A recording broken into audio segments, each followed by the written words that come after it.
You're listening to the Walking Dead TV podcast, episode 217, a special get-together of your hosts right before, I guess, the second half where season 8B begins. I'm your host, Craig Demonda. Joining me this evening, Mr. Aaron Newirth. Hey, we're here at the New Year. It is a New Year. Happy New Year, buddy. Yeah, Happy New Year. Happy New Year. Also, Russell Latham. There's actually news to talk about. We have some news. We do. Your news. Mr. Daryl Taylor. Hey, we do got news? I got news. Okay, if you got the views, I got the news. All right? All right, Just sit tight. Mr. Jim Deeks. Hey, I'm hoping everybody will sign my fan petition to have Daryl shave that mustache off his face. I've already got dozens and dozens of people signed up. So I was like, I almost said, you want me to shave? I don't want to shave. You sport a stash nowadays? I haven't seen you in a little bit. My corn stash? That's Mirror Daryl, right? That's Mirror Universe. Okay, got it. Mirror Daryl, yeah. He's still in shock over the most recent episode of Star Trek, which we won't spoil here. He can't bring himself to shave because he's just too in shock. Mind blown. He'll have his Cisco goatee after a little while, right? Let me finish it out. Oh, you know it. So we thought, because you're talking about Star Trek, which I have no interest in. But I did. You got all access there, Aaron. Come on. I did get to meet Doug Jones the other week though at the award ceremony I was a part of. Just like That's what we're talking about. He's awesome anyway. He's a good actor. incredibly nice. He's a really nice guy. Yes, he is. Very He's a whole fellow. I met him too. He's a cool dude. gotta watch out. All these names. I'm gonna get hit by some of these names are getting dropped here. Duck Jim. We'll let you know. So we thought we'd get together before season 8B, or the second half of season 8 begins. There's a lot of news that happened the last few weeks regarding the Walking Dead TV series, especially, and Fear the Walking Dead TV series. So get ready because they're kind of intertwined now more than they've ever been. Which is exciting. Everybody's like, wait, there's both. We got Walking Dead and Fear news. Let's get to the Fear news first. I think some people are screaming, but we're not going to do that. Let's keep going. Yeah, no problem. They kind of intertwine. I'm going to segue them beautifully together. Okay, so it all kind of works together. And then maybe towards the end of the show, we'll talk about the Telltale games that at least a few of us have played on the show today. So we can kind of talk about reviewing those, which have always been historically very fun and they're kind of a storyline unto themselves. So you have the comics and you got the TV shows and you kind of have these great Telltale games which bring up a whole new storyline. So they're kind of fun to explore too. So hope you guys are excited. I'm happy to be back. I missed you guys. It's good to be here. Yeah. It's been a while. So the first. And before we start, I just want to say HHWLOD is celebrating its 10th year anniversary this year. Oh my God! Wow. Wow. With September, right? Yeah, in September will be 10 years. We started in 2008, and I just want to thank all the listeners and all the fans for 10 years of fun. Before we get away here, I very much know that to be true because I started listening when you guys did the Watchmen show. Like that's how I started. That's where I was getting into listening to podcasts to begin with. So yeah. Which is funny because Doomsday Clock will be close to being done right at that time. So it's Wow. good. It's on track. interesting. Is that good? I've not been following all of that. I mean, I like it. I'm enjoying it. It's definitely a It's slow okay. burn. Yeah, I mean, you'll read the first two issues and don't expect a whole lot to be. The second issue was picked up more than the first one, but I'm digging it. We've come so far though. We no longer do our podcast on cassette. Is that how it started? Is that the genesis? Oh yeah, I did Come on. my double deck boombox. You had your Akai 4-track cassette recorder. You all set to go. Man. That's how you got Rat My Lodge's podcast, right? You held the boombox above your head playing tracks from Watchmen. Right. Oh, that's pretty funny. So I just sent you guys an article, and I'll just be referring to these if you want to look at it. You can. If not, just chime in. But the first news that we heard is that Scott Gimple, we knew was going to be taking over Fear the Walking Dead because that was announced late in the last season of Fear the Walking Dead. They said that the old showrunner Erickson was out and Gimple was taking over. So we thought at the time, okay, Gimple's going to run both, right? He's going to run The Walking Dead and Fear the Walking Dead. Pretty cool. But now it seems there's a little bit more layers of complexity here. He's now he's overseeing the entire franchise. They even gave him like a new title. It's called like content czar or something, chief content. Feige. Yeah, he's in charge of The Walking Dead period for AMC, but he's not going to be the quote unquote showrunner for either show anymore. Okay, so but he is in charge of all The Walking Dead. So maybe he'll have like a firm hand at least in Fear until it gets off and running on the new. That seems like on paper that sounds great, and it's hard for me to tell somebody how great their job is. But at the same time, you're like, does it also seem like kind of a demotion for him? Like as far as being very much involved in the story process of The Walking Dead versus being like the guy that says, yeah, that sounds good. I thought about it, and if you think about it, this all started when Kirkman started suing AMC. I think that Kirkman's one of the few people suing AMC. Right. They're all suing. There's a line. I'll talk about that too. We're about to launch our lawsuit pretty soon. It's coming up. Yeah, we're getting class certified, right? But I think what's happening is Kirkman's having less maybe direct control or direct creativity in this because of the lawsuit, or maybe just because he's pissed. So I think they're just making Gimple the Walking Dead chieftain, and I think it's also time for a change in The Walking Dead too. Honestly, I'm glad they announced that Angela Kang is going to be the one who's going to be overseeing The Walking Dead, and I don't know who's going to be overseeing Fear the Walking Dead except for they say Scott Gimple and probably his cronies are going to watch over it too. Let me ask you a question. Yeah. So Kirkman hasn't written an episode in a while, right? Yeah. He's developing like 4 other. He's Thief of Thieves on AMC. He's developing Chronicles of Amber into a series. That's got a lot of stuff going on. That's the thing. He's certainly a busy man. He's got other comic series, but also he has other shows on AMC, which he's also suing. So I'm like, how much of a gripe does he have against AMC? I'm sure some legalese that I'm not speaking. Well, it's funny you say that. There was an article that he's no longer doing business. He started a new venture with Amazon for all of his new stuff. Right. So I think he's pretty pissed at AMC. I think that's They recorded that like history of comics like a while ago. Then. Exactly. That's what I was wondering. It's like that's just like right on right now. That could have been that's pretty evergreen territory. So it's the deal means. I'm sorry. I think these things happen. This isn't the first time hearing of things that happen like this. I mean, I know one of the other famous cases of this was the X-Files. Where I mean, the company ultimately left the show, right, but ended up coming back. But whenever you get into situations where the network that produces the show also ends up winning the syndication rights, it seems like this always happens. Wow. Because they feel like they're just short selling it, right? It's like you're given favored status to your own network for the reruns, and then you don't have to pay. Or in the case where it's you're developing it and then showing and then airing it on the same network, you feel like okay, your negotiation status for it's kind of weird. It's like taking money out of your left pocket and putting it in your right pocket, right? I mean, it's like you're developing it and then you're also airing it. So the quote fee that's charged to the network for the show, even though the network is the one that's producing it, the word is you're lowballing it, right? So it just seems like this is just like business, and I don't know. I mean, it doesn't seem like this is. I mean, granted, it's going to sour your wanting to do further business. I mean, hence Kirkman moving over to Amazon, but it just seems like this wouldn't cause him to just want to step away from the franchise as a whole because it's still his name. I mean, right, and they're still saying here publicly it says that Kirkman does remain involved all things creative on The Walking Dead, but the question is how much. I mean, if I had to guess too, a lot of the kind of the legal action taking place is not necessarily between Kirkman and AMC, but between Kirkman's people and AMC. Yes. So it's not like it's not. I'm sure like his relationship with certain people that are involved in the Walking Dead show, it's probably just fine. It's more of on the business end, the people that manage Kirkman's brand versus the people that are managing AMC. They're the ones that are like working things out, and to whatever degree. I think that's probably part of the case as well. Yeah. And from what I'm reading, Gimple is not only going to be overseeing the TV shows, but also video games and other spin-offs too. And anything Yeah, Azar. yeah. I read that part about other spin-offs, and I got very curious about what that means, because none of us really like the current spin-offs. So, like, Oh, you know what that means? Is the new hashtag Live Moss. That's what I'm all Oh, about. yeah, web series, I the think the venerable, show's so You know what? the Emmy-nominated web series. Yeah. No, Yeah. if they made like an anthology series around The Walking Dead, I'd be into that. Like, that'd be pretty cool. I think like every episode's like a new tale within that universe. Like, that'd be something. You I could never root for. know. They have the option. I mean, I'm sorry, I take that more seriously than like, guess what, guys? We're going to Minnesota for this chapter of The Walking Dead. You've never heard of that before. It's pretty funny. I think part of it too is just I think as his empire is expanding and more of his properties are getting picked up and sought out, I think it's just he's still an image partner. He has all these other properties that are expanding out into TV, movies, whatever. I think the guy's just busy. I think it's just he just doesn't have as much time as he did, when The Walking Dead first started to be as involved at the writers' table and everything else. So yeah. And he's I mean, been, you guys, well, Kirkman's been involved in being sued even by friends too. So Oh, yeah. he's not, Yeah, he's still not a that one, though. stranger. Yeah, he's still that he's one. not, but he's not a stranger to the whole thing of I don't think I'm getting enough money from something we created For sure. together. It also he's handling it a little better than someone like, I don't know, Joss Whedon, for instance, where you can still see him being very present on Twitter and things and having his sense of humor as opposed to getting broken in the same way Whedon did. And just Right. left the public and also other things that we don't want to talk about. But like, Wow. like, a variety of things. you guys think this is Gimple getting kicked upstairs, or do you think this is truly like they see his value and they want him to take on more and have the ability to do more? Yes and yes. I think Yeah. it's both. I think it's not going to change. Yeah. I think I agree. I think I think it's a mix of both, exactly. Where Gimple's been doing this for a while and he's certainly been successful. I'm not familiar with the amount of time the showrunner really stays on for many years with a particular show when it's longer than 5 seasons. Like Vince Gilligan, like he was breaking it all the way, but that also seemed like a less compared to something like Walking Dead that has this kind of giant legion of fans and all these other networks going on with it. That's a show that's very much his baby, and the other team he worked with they did their thing. But other shows that are 6, 7, 8, 9, 10 seasons, like I'm not familiar with how long these showrunners stay along with those shows. Do you guys have any kind of knowledge on that offhand? It seems like they changed quite a bit, right? Yeah, I mean, unless they are the creator of it, like there's special circumstances where Yeah, if they are sure. the creator of it, then and then it's funny because there are times when they go one season too long, the showrunner leaves and they continue it without that showrunner and changes the whole show. Yeah, like Chris Carter's X-Files is his thing. Yeah, for right, better or worse. right, But right. he's very much been with it. It's 11 seasons, even though these are like mini seasons now that they're doing. They're good. Yeah. They've been pretty good, actually. Yeah. I watched the first time I caught up with the rest of it so far. But I want to. I usually look at like The Wire or The Sopranos. Again, heavily creator-owned And then- influence shows. Right, But some of these shows that are just kind of like properties where there's not a heavy creative influence, and not meaning creative in the sense of creativity, but in the formation of it. It seems like those shows kind of flip around. Like even the Star Trek shows would swap showrunners after usually a couple Oh, yeah. seasons. Yeah, that's true. They would. They would. Yeah. The CW, I was going to say, I think Craig made a really salient point earlier, and I was trying to remark upon that. I mean, the ratings have been steadily going down on the main show and on Fear. Right. And I do think they need to make some sort of change to like bring people back into the fold and get back the numbers that they're used to seeing. I mean, granted, it's a hugely successful show compared to any other show on cable, but it's not at the level of success that they probably want it to be. Especially like you said, the last season or two have been steadily for the first time the ratings have been going down instead of up. Well, for sure. I mean, you can compare that to like box office with movies, where it's like, yeah, some movies make like a ton of money, but you compare that to other movies in the same genre or within the same series, and it's like there's a ratio there that you can compare it with. So it's not unheard of for a show to like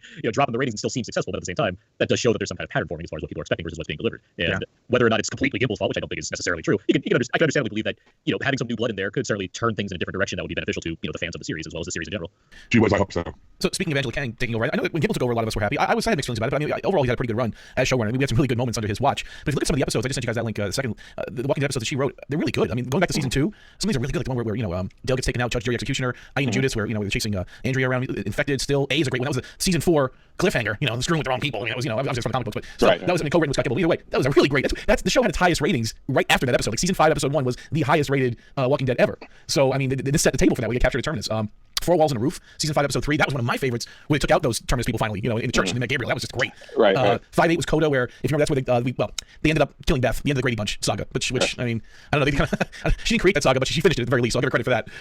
Some other ones, yeah. I'm less on judging the episodes on themselves, more just thinking this is a person that has plenty of experience in this world. So it's like regardless of which, because I can point out the ones that are good and the ones I don't think are as good, but that doesn't matter. What matters to me is that this is a person that's pretty much been involved since at least season 2 and has a good read on the series so far. And I can only hope that this leads to obviously a beneficial route for the series. And Gimple's hallmark has been, remember that episode Clear? That was like his hallmark episode, right? Where they took this ensemble show and finally broke it down to 2 people. And he's gone back to that well. I think a little too much, to be honest with you. Where they kind of broke it out to these little smaller episodes throughout the years. And I think her hallmark, if you look at her, her writing trademark, these are kind of game-changing episodes. These are where the whole season takes a turn based on some of these episodes that she writes. And and there's a lot of action. There's a good mix. That episode, if you remember the one with the ladies, which one's it called here? Let's see, the first day, Sing Me a Song where Carl has to sing for Negan. The one before that called The Cell. That's a good one too. The Same Boat. That's the one with the girls wearing that little, they were captured. What was it? Melissa Yes, Bride. Maggie and Carol. Yeah, they were captured, exactly. That was a really good one. So I mean, I don't know. I thought there was some really good stuff here. I'm looking forward to it. I'm very optimistic with this choice. Let's just put it that way.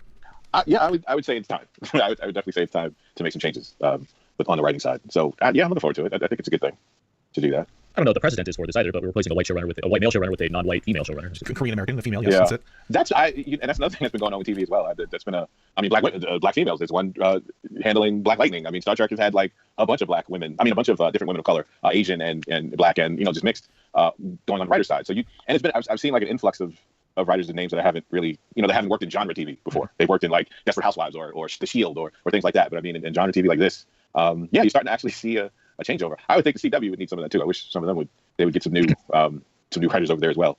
Amen.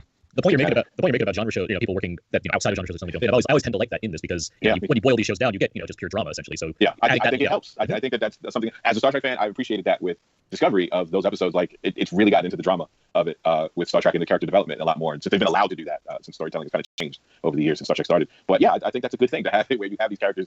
The writers have worked on shows where you have to move their stories along and you have to develop these characters that can't stay in the same way emotionally that they are when they started, like those kind of TV shows. And it tends to allow the action and what have you to become more organic because you're not writing to action scenes, you're writing to the drama, and then you just have to apply the whatever the flavoring of the show is, which in this case is zombies. So. Yeah, I think we're seeing a bit of a shift with genre TV, right? I mean, it used to be in the past it was very one note, or you'd have some exceptions to the rule, obviously, but for the most part it was just kind of considered a certain type of TV. And I think high profile shows like The Walking Dead, like Game of Thrones, like Westworld, Westworld, even things on Netflix like Stranger Things, or Stranger Things, and like Black Mirror, and things like that are kind of changing what the genre can mean, and that you can mix drama with sci-fi, with fantasy, with comedy, with all these things instead of it just being kind of one note. So I think it's important with any. I'm sorry, go ahead, no, just say pulling in people with different perspectives kind of helps, in my opinion, move it forward and keeps it from being just a stagnant medium that we've known for so long. Well, plus, I mean, when you have a long-running franchise, like The Walking Dead has become now, running each season, or like Daryl was saying, Star Trek or Star Wars, it really benefits from that kind of breath of fresh air writing or that new perspective. I mean, we can't.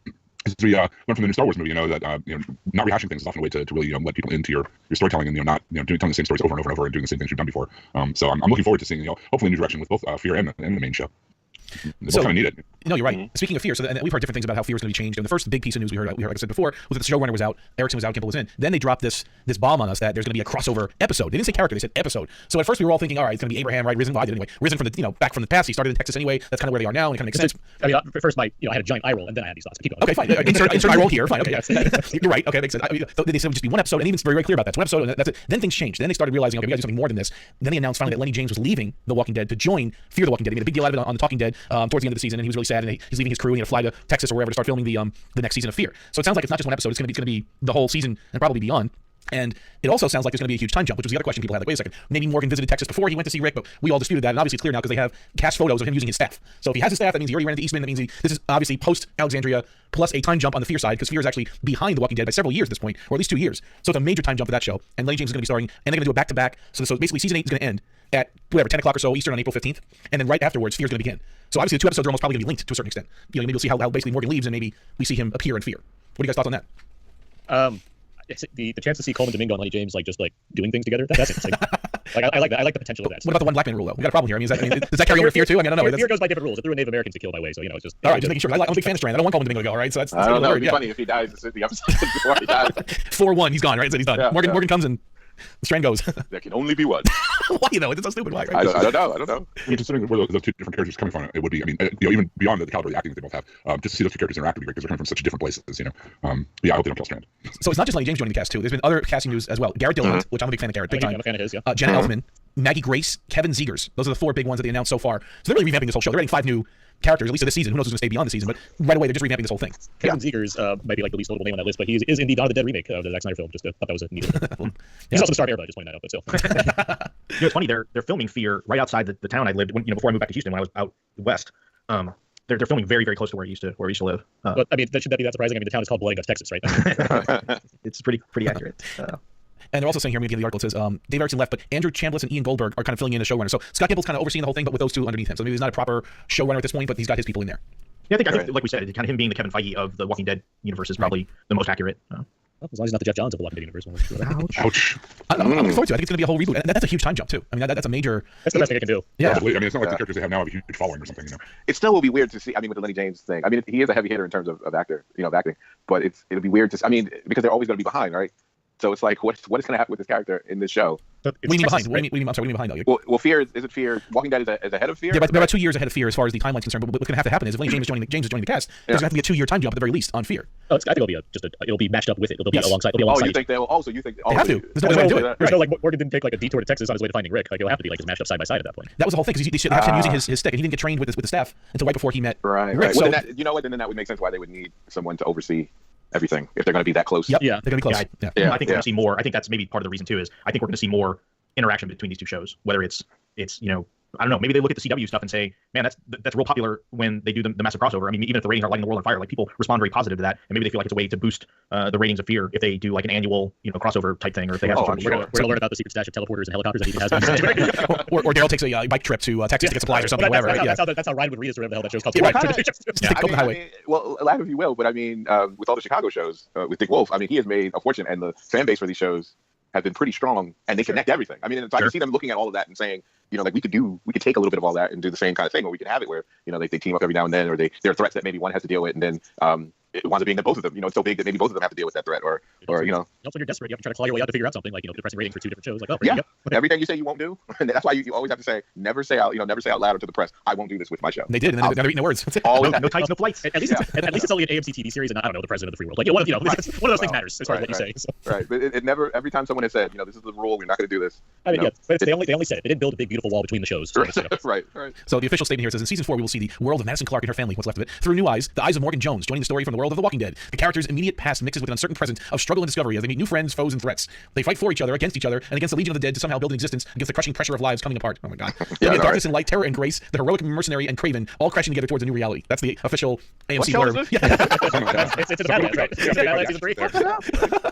So they're in Texas, right? That's the idea for this. Yes, they're in Texas. Okay, so I feel like I could write the ending of Morgan's storyline of The Walking Dead right now. Like they'll just like have defeated what that means, kill or what have you with Negan. Negan's But Morgan's done with this. He's pissed. I can't stay here. And he's walking away with the staff, and that's it. Like Kane and Kung Fu. And Rick's like, and then Rick's like, Morgan, where are you going? Texas. His final line is manifest destiny, Rick. And he just walks up and heads west. I'll send you a postcard, Rick. Morgan. Oh man. Morgan. I know, right? I hope that's the title of the show. Episode 16 of season 8. Manifest destiny. Manifest destiny. That's a good one. Yeah, this is good. I'm so curious to see how this works out. Like, well, that's the whole idea. That's what I hope he carries Carl's skull with him too, as like a reminder. Carl's dead, guys. I'm sorry. He's died. What? And that was another piece of news too. Right? There was a lot of drama around Carl being killed, and like there was a petition set up somehow. Like stop it. I know. His father started the petition, right? Yeah, it was all his father. Yeah, he wanted the Zack Snyder cut of The Walking Dead. Yeah, so I mean, look, it is what it is. It's 8 seasons. I mean, it's sad to see the guy go. I mean, with the Carl episode taking out canon. Oh man, listen, you better be happy that your son did this job because he probably won't get another one for a long time if they have to deal with the father. I know his father's making it really bad for any agent that wants to take his kid on down the line. Just wait for the BuzzFeed Where Are They Now articles. It'll be like Chandler Riggs, veterinarian. Yeah, totally. Oh man, I mean, he did good. I respect what he did though. It's hard for kid actors, it really is. He did no, the Carl was not the issue. It's like, listen, shows and characters die. You don't, they could kill you off whenever they wanted to. There's no guarantee, and they don't owe you a promise to keep you alive. It's just not the way it is. Right. The real estate market in Atlanta has been really well high because all these actors keep buying houses there. So I mean, it's the business, man. It's just the business. That's the way it is. He'll be on the signature circuit soon enough. Here he is. He's been on it. No, I mean in the lesser signature circuit. You know what I mean? No, he's next to Governor Glenn and the rest of those guys. Like where you sit next to the cast members. Irony. Like the cast members of Three's Company that weren't. There's Three's Company, like Larry Dallas. Yeah, you think I'm kidding? Still CityCon. That's who we're there last time. There's no con. I played Mr. Furley's brother on Three's Company. Yes. But every con now at least has one person that has been on The Walking Dead, and that's what they're trying to promote to do the signing. I told you I felt so bad for the guy that played Jim, the actor. I was just chatting him up for like 20 minutes. There's nobody at his table. I just felt bad for the guy. I was like mercy chatting him. Like, yeah. You should have got to be a co-host on the show. What are you doing, Greg? Yeah, he could join us, right? I'm like, Jim presents The Walking Dead. I already do. I should have stuck my iPhone up to his mouth and say, hey, you were listening to The Walking Dead TV podcast. This is Jim. About Chandler Riggs, though, being that he was on the show for so long, and that's a fairly popular character, I would think if he hit the con circuit hard over the next 2 or 3 years, he could probably make more money doing that than he probably did on the show. Probably. He's already been doing it, though. Yeah, I mean, that's... set himself up. So one thing he has is he gets to cut his hair. And he did right away. They put it on Twitter. But I think he wasn't growing it out for another. It wasn't for The Walking Dead, was it? It was for another. Like it was for some other movie, I thought, or some other show. He cut it as soon as after he got killed. I think he cut it. And he was like, "Well, I cut my mullet or something." He turned it into a mullet. I think what happened was something. He got cast for something, and that's what he was explaining. But then the news came out that he got killed on the show. So I guess to cut it and poke fun at Kit Harington, right? all right. Well, that's pretty much all the news that's fit to print. I'm looking forward to the return. Actually, I think it's going to be a good second half of the season. I'm cautiously optimistic. I think the end in a pretty cool place, and we'll see how this Negan storyline turns out. Yeah, we'll have the death of Carl. And Nicotero's directing that one. And another article I read that said that he was in tears when he watched the final edit of that show. He's like, I was crying. It was so emotional. And they always Nicotero said that. I'm sure Norman Reedus was. I'm sure Andrew Lincoln had to go shut himself inside his house for 5 days. They're all super emotional. Lincoln doesn't watch the show. He never watches the finished product. He watched the death of his son. His son, Carl. I know. Like every interview now is like, this episode is going to be the thing. Just break your heart. I like to think that they either get to like a rock paper scissors match about which actor needs to come out and say this episode broke my heart. And yeah. It's like they constantly have to keep saying that. Yeah, talking points. Yeah, if you interview Entertainment Weekly or Variety, just say, "Listen, it broke your heart. It's amazing. Right, one of the best episodes of the whole series." That's it. Break them out. Like you will not be ready for what you're going to see in the second half of the season. You will not be prepared for what happens on this show. I want to see follow-ups to these like every week. Like it won't be the same. So you said it won't be the same, Maurice. What do you mean? Well, Daryl cut his nails. If you didn't notice, so now you're going to see. And his nails are slightly shorter than they were in the previous episode. Next question. Thank you. Oh my God! You know how many times you're going to? We should have a drinking game every time Chris Hardwick says he cried or something. Right. No, that was getting on that interview. You know they're going to amp that thing. Or it's okay. We're going to get through it. Yeah. Oh man, I had to stop watching that, man. I'm here for you. We're gonna get through this. This Right. is not therapy. That's it. It's Yeah, no. I miss the kind of awkward he comes in and interrupts with comedy in between serious moments on the show. They stopped that. They kind of stopped that. I missed that. Right. Made me laugh. Those are better. Like he's serious now. His little cut-ins. He's like, oh, and we're joined by a mysterious guest. Come see you soon. We're back in 15 minutes. Yeah, he's just, hey, it's Chris Hardwick here. Yeah, someone just died. Oh my gosh, Yeah. yeah. It's gonna be so melodramatic. Oh, that's it. All right. Well, there's no more news. Let's shift gears and start talking about the Telltale games again. I have not caught up on them, so I'll just kind of sit back and listen to you guys and moderate a bit. But hey, jump at it. Who's played it? Who's not? Where are we up to? I mean, what's the storyline looking like? I played all the way through season 3. I also know the entirety of what they put out so far. All the episodes in the first 3 seasons plus 400 days and The Walking Dead Michonne have all been collected. Came out in December for PS4 and Xbox One. They're the first time they used DirectX 11 over DirectX 9. Telltale, by the way, laid off 25% of its workforce in November. So I don't know if it's because they had so many licensed games that they had to pay for the license for, or if they just grew too fast or expanded too quickly. But yeah, they had to lay out, like, right, I think it was in November 2017. I'm looking at it right now. They laid off 90 people, which is a quarter of their workforce. So so the actual release date of season 4, the final season that they announced last year at San Diego Comic-Con, is kind of up in the air right now.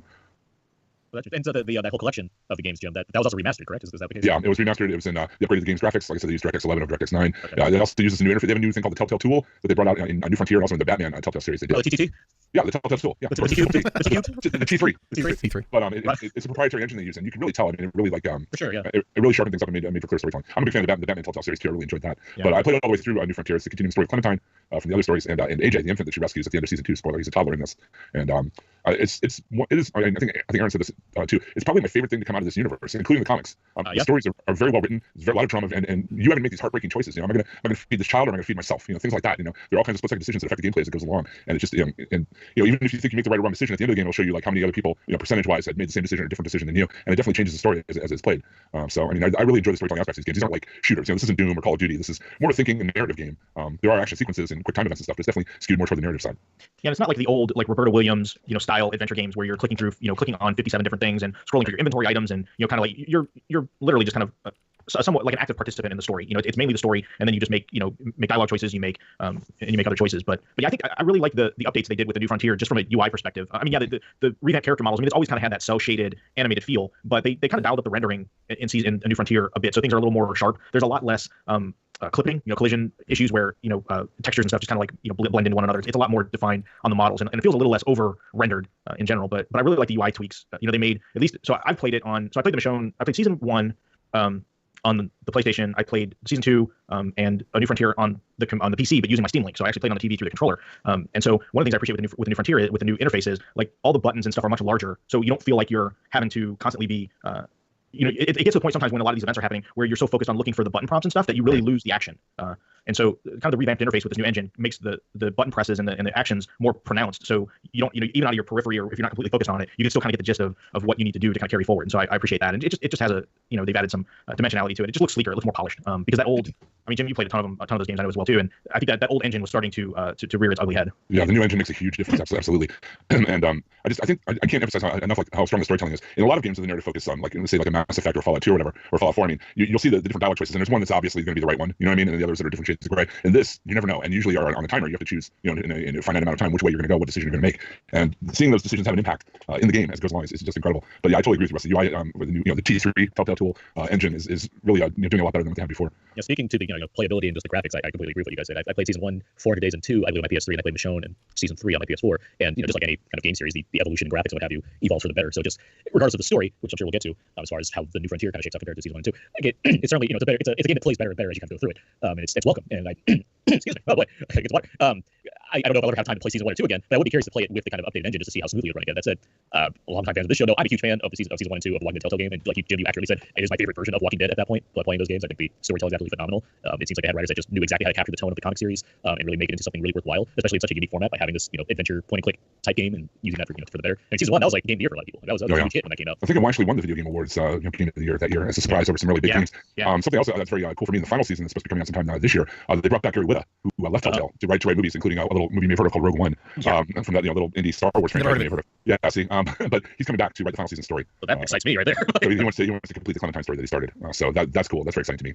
And Melissa Hutchison does a great job as Clementine. She's a great voice actor. She's won BAFTA awards and all kinds of accolades for her portrayal of Clementine in these games. And she's just phenomenal. Oh yeah, it's the work there done by the voice actors in general. The Clementine character and also the lead character in the first season, who I dressed up as for Halloween one year. I really enjoyed that. That's right. That storyline. I was a big fan of it in season 2, which is exclusively focused on Clementine, and as she's growing older, and she starts as like 7 or 8 years old, and then growing up with the series, and it became very compelling to watch. And like you mentioned, also the choices you make in this game, especially from like season 1 to season 2, like the degree of complications that they throw at you of like choosing. It's not making it easy. There's lots of gray area, and that's always been impressive about the series and the Telltale series in general. Like they don't, at least the ones I played a good number of them. There doesn't tend to be an obvious option, no matter like what kind of person you are in reality. And I think that's very fascinating as far as how they're tapping into that kind of thing. Even if it has a kind of scripted way of occurring, you're still being challenged mentally to process options in your mind that speak to what you consider to be a moral, level-headed choice. So that's fascinating. I find that to be really fascinating.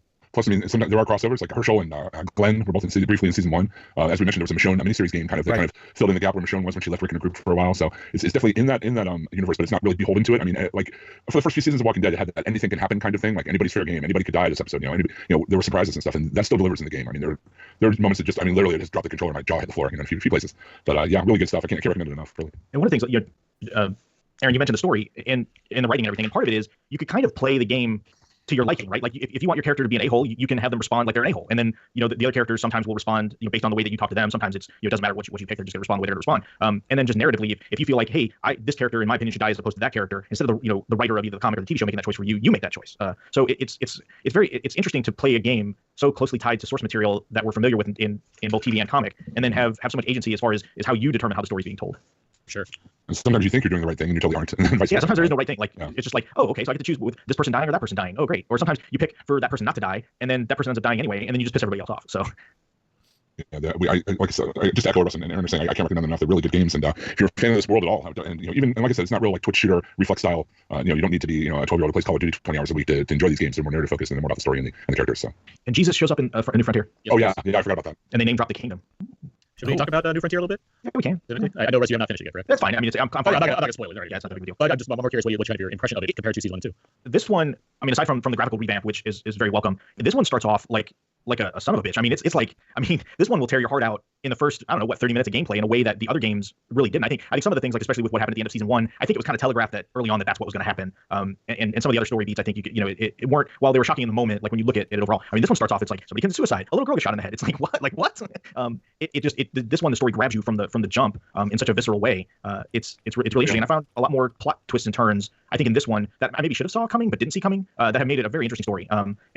And again, so in season 1, you played as Lee, and Clementine was kind of your sidekick. In season 2, you played as Clementine, and in season 3, you play as a character named Javi, and Clementine is kind of along for the ride. So it's interesting how Clementine is kind of the glue that holds all 3 of these seasons together. But you haven't always played as her. So it's been interesting again to shift away from making. I find myself when Clementine is on screen or in the game and speaking, I'm waiting to make her dialogue choices, and then it flips to the other character for you to do it. And that's kind of taken some getting used to. But this season is really really strong, and it's funny because like Jim, you were saying, season one was on everybody's top 10 list, if not number 1, and then it just seems like it's fallen off. Like nobody really talked about season. I mean, people talked about it, but season 2 didn't make anybody's like best of the game lists. This didn't make any top game lists, and it just seems to me that it's gotten stronger as it's gone along and not gotten weaker. But that's just me. I think I'm sorry, I'm just gonna say, like, for in the video game journalism as it is, I think they kind of see it as being almost the same game structurally. Maybe that is why it hasn't gotten as much attention. But yeah, I mean, like you said, it starts out with like they show the beginning of the Walker epidemic, and Javi's father dies and then turns and fights his mother. That's like one of the first scenes. It just grabs you from jump. But yeah, that's the only thing I can figure as far as why the attention is falling off. Because a lot, and plus Telltale, I mean, they've been putting out a lot of games. I mean, they put out the Batman game, the Minecraft story mode game, the Guardians of the Galaxy Telltale game that came out last year as well. Borderlands Telltale game. They also the Fables Telltale game. I mean, they put out so many games that might have gotten lost in the shuffle. I don't know, but I'm a big fan of what they do, and I mean, with the layoffs are troubling and stuff, I just hope they're able to keep doing it. What do you think? What's your take, Aaron? So I'll say this up front. I do like the game. I think it's a continued value experience for me to be in this specific world of The Walking Dead and be related with some of these characters, what have you. But I do feel like it's a step down from season 1 and 2. Really? Yes, not as far as graphics and play, like it plays and looks better than ever. But I'm not as huge on the new characters, or at least how their story wraps out. Like it might just be kind of the connection I have from season 1 and 2, and like having the arc for Clementine, but like shifting it away from her and making her a side character kind of rubbed me the wrong way. Like I haven't responded as well to these new characters as a result, and the kind of the portrayal of her, which is wonderfully based on the choices you made in previous games, it doesn't quite feel right to me. Where it's like you kind of mentioned that you're like waiting to make her choices sometimes, and it's like, yeah, I'm waiting for that too, because I'd really like to kind of handle where the story's going from her perspective more than where I'm seeing with Javi. That said, there's a lot I do like. I mean, you mentioned kind of the way it throws you right into things. Yeah, that's pretty rough as far as the experience of seeing a family get torn apart in both literal and psychological ways. And the way that develops, there's some things there that I enjoy. There's some really rough things that I probably could maybe relate more to if, like Russ, I was a parent. But overall, having completed the tale, I would say I'm excited to see where things are going next based off how things end. But the story of this one did not quite get me as excited as I was in seeing where 1 and 2 would go. The choices are still difficult. I certainly agree there. Like as far as how they're challenging me to decide certain things at very pivotal moments, that's something I always appreciate. Why generally I keep coming back to these games. It just didn't quite grip me as much as the previous seasons did. I'm very much looking forward to the fact the final season is going to be Clementine focused and kind of tying up her story. I agree with you. I like the character of Clementine more than Javi. I'm more interested in her, but that didn't dissuade me from finishing the game. I really enjoyed it too. For sure, I played it right away. Like when they came out, or like given the amount of time I have to play games these days, yes, I finished it pretty close to when they actually came out. So I'm excited to play this for sure. Okay. Well, good talk about the game, guys. Definitely check it out. And you said they're for sale as a bundle, Jim, on the Xbox Network. Is that what you said? What about PlayStation? They had a physical. Like I said, the remaster came out at the end of last year. It's called the Walking Dead Collection. It includes everything they put out so far. That came out in December of last year Gotcha. for PlayStation 4 and Xbox One. I don't know if it's available on Steam or not. So I'm Okay. looking right now. So whatever format you play it on, definitely check it out. It's good secondary or tertiary storyline to The Walking Dead, and they are a lot of fun, as you can hear. Great. All right, guys. Anything else you want to talk about Walking Dead before we get back together in February? Oh, all I know is that we're going to get through this. Thank you, Mr. Hardwick. I appreciate that. Yeah. We're going to do it. So when Carl dies, we'll get through this. We'll get through this. We will get through this. You gonna have the box of Kleenex nearby when you watch it on February 25th? Is it? Yeah, I'll be crying like a baby. Okay, that's what Nicotero said. He was crying Yeah. like a baby. He said. You think it'll take a whole hour for him to die, or do you just think he'll die halfway through? I don't know. That's a good question. I don't know. It won't be quick. I mean, he'll definitely be. I don't know. So to be clear, Morgan's a part of the cast of Fear the Walking Dead after the season now. Yes, he has left The Walking Dead. He is now a part of Fear the Walking Dead. That is done. The deal is done. I'm so curious what that payday was like. It's like, you want me to do what? Exactly. I wish I could replay that interview he had on The Talking Dead, because he looked like he really didn't want to be there. Like he had that look on his face, like he's like, well, I'm here now. It's like I don't think he wanted to change, but I guess people said, hey, you go or. I think the thing about it is that I think people are going to put some expectations on it, like you are going to fix the show. I think there are going to be some unfair expectations of that. Like now it'll be fixed. He's going from a show from 8 million viewers on average to 1, so it's like he's losing. That's what I mean. You Like, know. I'm sure they paid him. I mean, it's either this or they kill him off. You know. That's what people said. It's like you can either go or we're eventually going to kill your character off. So take your pick. All right, I guess I'll go. Why not? But you can see people are going to be like, you know, is that character going to be able to kind of put the life back into the show or not? It's so weird though how people around me, friends of mine and coworkers, how they view The Walking Dead in general. Like it's like Fear of the Walking Dead. They're like, oh, that's garbage. Like these are people that just never watched any of it. Like they just they watch Walking Dead but never watched any Fear of the Walking Dead. And there's just the thought of it's just a garbage show. I don't like it. Like, why do we need another one? Why do we need another spinoff of Walking Dead? That's just been their perception. That's what they've been saying to me. Yeah. But they haven't watched the show. And so I wonder if these changes are going to be able to Reboot. change how the perceptions of people, right or wrong, about what the show is. I mean, the ratings were huge on episode 1. I mean, people watched episode 1 of Fear. I think it was like, I don't know, 10 million or 8 million. Curiosity. Well, they had their chance. Obviously, they turned off. Yeah. It didn't captivate anybody. It didn't. Yeah, it wasn't something where people told other people that they should watch it either. Yeah. So I don't know, man. I'm just curious to see if they can really do this. Like I really am. As someone who's been through the journey of watching every single episode of Fear the Walking Dead, I wonder what the show will be like when it comes back. Like how will they change the show? I think it'll be unrecognizable. I think they're going to amp up everything. It's just going to be on adrenaline. They're going to be 2-year time jump. Everyone's going to be like warriors at this point. Madison's going to be a killing machine. You watch, all of them are going to be just machines at this point. They're going to be doing kung fu. Oh, absolutely. They picked up new skills in the 2 years. You didn't even see them. Oh, Okay? wow. Johnny Yen from Into the Badlands is going to show up. That's right. If that happened, I wonder what the ratings would be then. I guess the thing I wonder then is like how much they're revamping Fear the Walking Dead and how much that leads to a show that's just The Walking Dead set somewhere else. Like Yeah, that's the other thing too. Yeah. The thing we wanted to champion or at least hope for with Fear the Walking Dead was that it would have a different perspective and a different handling as far as the tone of the series. That's not. That's what we've had weird complaints about it though, where it's like the show's drive to be different often wasn't beneficial, but at the same time the ways the show's similar hasn't always been the best either. I mean, The better episodes, if we dissect this, the better episodes were ones where they stopped fighting who they were, where they actually had some some interesting Walking Deadness to it. Like they had some crazy kills and some big thing. I mean, it was just when you have complete episodes go by with no zombies.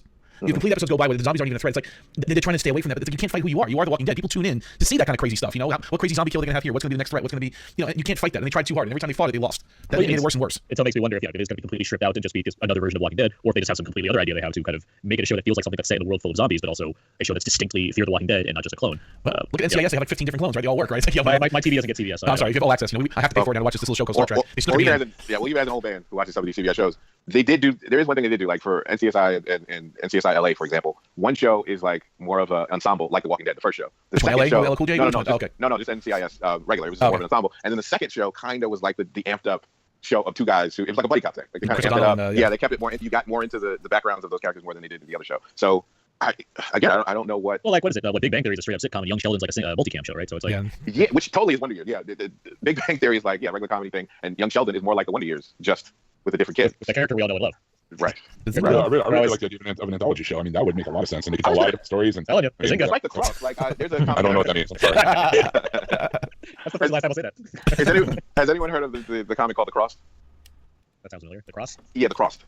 Because it's basically a kind of a thing off of the 28 Days Later kind of thing, where and it's more of an anthology, like you're saying. Like each story is with different people, and then usually they die, and then it goes to another set of characters, and then you get their story for an arc, and then they die. Like the only thing is no one survives, so it's like there's no hope in it. But each story, there's always a different story each arc. There's never the same characters. It's the Aeon Flux of comics. Kind of. That's the reference I go for. There you go. There you go. Garth Ennis, Alan Moore. So there's some talent behind this one. I like this. So it's the same kind of deal. So I mean, you could do that. I mean, that could be a cool little thing to do, is just to have like different stories, different families or whatever. You could be families one time, it could be gang members another time, it could be whatever. I mean, we make fun, but like I like the Passage and Red Machete. I know, those aren't bad. But, like, imagine showing that like a full length episode. Right, that's not bad. That's not bad. Or imagine something like the Animatrix, where hey, maybe this episode is animated, maybe the next one is like a western, and then this one is cool. straight up horror. I mean, I think there's a lot of you could do some cool stuff with it. You could attract a lot of people. I mean, I think you could attract a lot of different directors and stuff to come in and do it. Yeah, now whether audience would gravitate to it, who knows? But you label it Walking Dead, you'll get more than not. I mean, even though it might not be as high as the ratings, not as high as either shows, but it would still, you get a curious eye.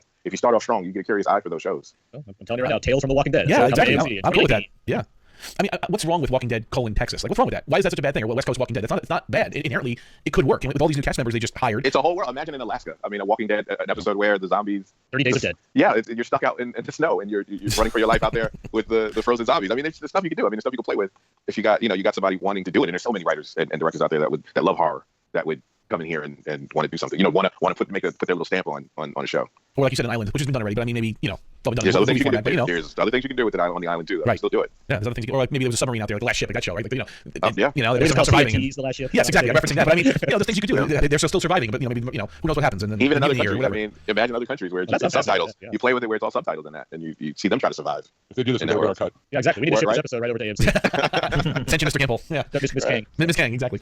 That's good. All right, guys. Well, good chatting with you. I think we had a good show here, and we'll get back together again on February 25th, or I guess the day after February 25th, when AMC brings back The Walking Dead, and it's going to be pretty much a straight run. It seems like right through. We're going to do 8 episodes of The Walking Dead, and another 8. It seems like of Fear the Walking Dead without any break in between. So it's going to be a 16-week run, or thereabouts. If they don't combine episodes again, we'll see what they do. You know, I generally get excited for what I'm going to do after I write about The Walking Dead on Sunday evening. Yeah. I'm like, all right, I did that, I posted it, now I can watch like whatever HBO has going for it. This is probably the least excited I'll ever be to watch another episode of Fear the Walking Dead after I write something about The Walking Dead. Oh, so you have to watch it, but you can wait, I guess, a little bit. I could, but at the same time, it's like, at midnight, I'll watch the Fear the Walking Dead premiere, and like, Right. here we are. And we'll talk about it, because that will be a combined episode, right? We're going to do a separate episode just for Fear. That makes no sense, right? So I have to get caught up now. I have no We might have to split it up. Maybe. It depends. Well, I think the story's going to get interlinked, though. I really suspect it's going to be like a quick cutout, and then you're just right back to Morgan. I think it's going to be they're going to do something to tie these shows so close together it's not even funny. That's what I think. But when will Talking Dead play? After Fear. Okay. Exactly. Yeah.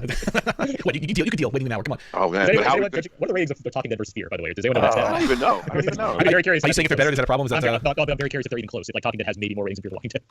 I think the last time we mentioned it was not as much as the show. Talking Dead rating surge. Let's see. Let me see the ratings here. Yeah. But it was enough. It was still enough though, because it cost them no Average money. show delivered a 1.3. What's Fear generally get? It's about the same, right? Yeah, about the same. There you go. Yeah. It costs a lot less to make The Talking Dead, that's for sure. It costs nothing to make Talking Dead, really. And I don't know how his talking show is doing. I don't know how it's doing without the dead part of it. Like I don't know. I watched it a couple times. I don't know. I watched it a few times. It's okay. It wasn't like great. It was fine. It's not. Oh, I thought it I mean, stopped when it's not costing them anything. That's why you can do it. Like, Yeah. So we use that set again, dress it up differently, and like Hardwick comes in for an hour to do the same thing as his podcast. Pretty much. Like, Talking Dead Let's ratings. see. Yeah, let me see It's here. 2.1 million. I'm trying to look for a share. Well, that's more than Fear. Fear's getting like 1 point something million now. So Yeah, yeah, Fear, that's Fear. Fear right. was. Well, that was the question, right? Is it getting more than Fear? Is that what you were? No, you were going with that? Okay. Fear's mid-season premiere was 2.14 million. So it's not much that's separating the guys. No. Almost in the pot. Wow. Wow. Yeah. That's why we have changes, right? Changes are coming. Look at it. It is right here. They turn into another spin-off. Add a little bit more budget, and suddenly Chris Hardwick's part of the Walking Dead universe. He hosts a talk show, and it's the apocalypse. There you go. Right this one out. Well, it used to be a half-hour show, then they stretched it to an hour. I guess back around season 3 or season 4, they did that. Because that's more ad money. Right, exactly. Yeah, that's all it is. You tease out that scene from the next week's episode, and you can sell more Taco Bell tacos. I mean, Nothing wrong with the that. Moss of Yeah, AMC, true. guys. Nothing wrong with that. Not that we're saying anything wrong with that. No, Get a no. Moss. Get a dollar Talking stacker. Dead had a lot of commercials. Yeah, that is true. You get the trivia stuff before the commercial, after the commercial. It's like you have to see that. I watched it live a couple times, and I was like, God dang, it just came back on. It's going to commercial already. And then even in between the commercial breaks are sponsored by stuff that. Yeah, so it's probably it's nothing to do. It's probably nothing to make, and it makes a profit because it's full of merchandising. Sure. And my girlfriend and I were upset they canceled the mayor on ABC, but that means that Nicole Brown's gonna be back on Talking Dead. She will fan have of that. Nicole Brown, yes. I like her too. I like her too. But, She's good. I don't mind her. She's all right. she I mean, on the show, watches it. on the I mean, she talk. watches it. I mean, she is an avid watcher of this Right. of this show. She So. takes notes. Remember they had Marilyn Manson on that one time? He was all over the place. Like he was. Yeah, why? That was so That's one of weird. those things where you're like, why? And he was just talking like space junk. Like, well, nothing made sense. He was talking about stuff from different planets. Like, what are you? Because that's what you're going to get when you have him on a show. You're not going to get a discussion about this thing. It's That's just not what what he does. you had him on, and you had they had like the brother of the Osbournes, so the Jack Osbourne, Marilyn Manson, and it's like Hardwick can handle that, but it's like you got to prep that more. You can't just say, we did this and do it. You got to actually be like, we should prepare for something like this. They were It ends not up prepared for being Maryland. Harrison Ford. Harrison Ford? Did you ever listen to the Nerds podcast when you had Harrison Ford on? Oh No. my gosh. It was a train wreck. What was he doing? Just not answering the questions properly? Yeah, Or was Harrison he Ford was just being Harrison Ford. And Yes. I was like, I don't know what to do with this because I can't tell if he's acting with me or he's serious. That's pretty funny. Meanwhile, Tom Hanks keeps coming back. Can't get enough Tom Hanks on the Nerdist. Oh my gosh. Yes. Like I'm talking to they bring back who is it? The vet. JB Smoove is pretty good when they bring him on. He's good. You know, He's great anywhere. Yeah, exactly. Yeah, He's gonna give me some Leon. I'm gonna like some Leon. JB Smoove is like, you don't love me no matter what I do. So And we talk about the character. Like, so he is Leon, basically talking about The Walking Dead. You're right. That's Yeah, it. Oh my god. Well, he entertains you. JB Smoove entertains you more than most.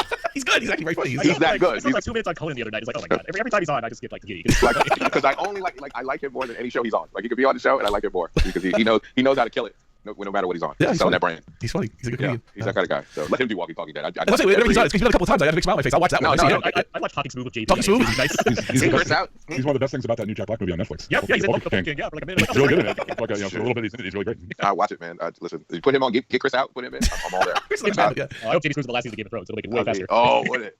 Oh, what it? What's your do with the Dragon's Dragon? Not real. Every time I pee, every time I pee. No, I can't do that joke on this show. Forgot. All right, good stuff. In conclusion, The Walking Dead: A New Frontier is a solid game. You check it out on his station. Yes. There you go. All right, guys, let's wrap it up. So, thanks for joining us tonight. Where can our listeners listen to us when we're not talking The Walking Dead, which has been the last several weeks and a few more weeks to go from now. So, starting with you, let's see, Aaron. Well, you can find me talking about movies on a weekly basis over at Out Now There Today. My friend and co-host Abe and I talk about the newest movie releases. We just had our top 10 show not too long ago. We had a really good Star Wars episode before that. We have upcoming episodes that should be a lot of fun. Yeah, and follow me on Twitter, Aaron's PS4. Russell. Same. Just tune in HWLED. It's all connected. The show, and then all the stuff Mr. Taylor will announce as well. Mr. Taylor. Yeah, you can follow me on The Voice 123 on Twitter, and of course you can tune into the Taylor Network feed. It's on iTunes, it's on Google, it's on Stitcher Radio, and that has all the podcasts from like Russ said, Gotham by Geeks, and now we have a Doctor Who podcast on there, the TARDIS podcast, we have Star Wars conversations, we have Go Trek Yourself, we have there's just so many. Nothing's On, which covers TV, and movies, an interview podcast, Double Page Spread, which is covers everything from comic creators to TV people to all that kind of stuff. So we have so many podcasts on the network. Jim as well. We have a special RPG. I don't even know how you can describe it. You have to listen to it to kind of get the vibe. It's part. So it's a radio play extracted from an RPG set in the 70s of action movies and TV. Yeah, there you go. It's a lot of fun. I just worked on editing that today. I was lucky enough to guest on Aaron's show recently. We did a commentary track for the classic movie Deep Rising, starring Treat Williams and Sam K. Jansen. Well, we had a lot of fun doing the commentary though. It was a great time. As Daryl said, I'm on Nothing's On weekly with him and Donnie Salvo covering all movies and TV. DC TV podcast is back in full swing now. The DC TV shows are back on here. We had a lot to say about Black Lightning. We're also covering, of course, The Flash, Supergirl, Arrow, and Gotham. And you can follow me on Twitter at Yoda Jones. And when I'm not talking to Dead with you guys, I host the Auto Chat Show, autochatshow.com, facebook.com/Auto Chat Show. Me and my co-host Teddy review new cars, discuss cars and pop culture, and then go off on other tangents as well. Have a good time doing so. A lot of new car reviews actually. We've had about 8 new cars we've been testing back to back. So we have a lot of shows to deliver. Most recently, the Toyota Highlander, the Hyundai Santa Fe, and the Mitsubishi Outlander. So we're doing a lot of SUVs for the wintertime and taking them through the snow, and which is the best SUV or crossover, I should say, CUV to have. So check that out. A lot of new episodes coming up. Also, we're getting some Volvos lined up for March, so that should be a lot of fun. We haven't reviewed any of those lately, so should be good. And again, if you're not into cars, it's still a fun listen. We do go off on a lot of other tangents, and it's a fun listen. So check us out, Auto Chat Show. All right, folks, who wants to close us out? I got some. Go for it. When there's no more room in hell and the dead walk the earth, remember, manifest.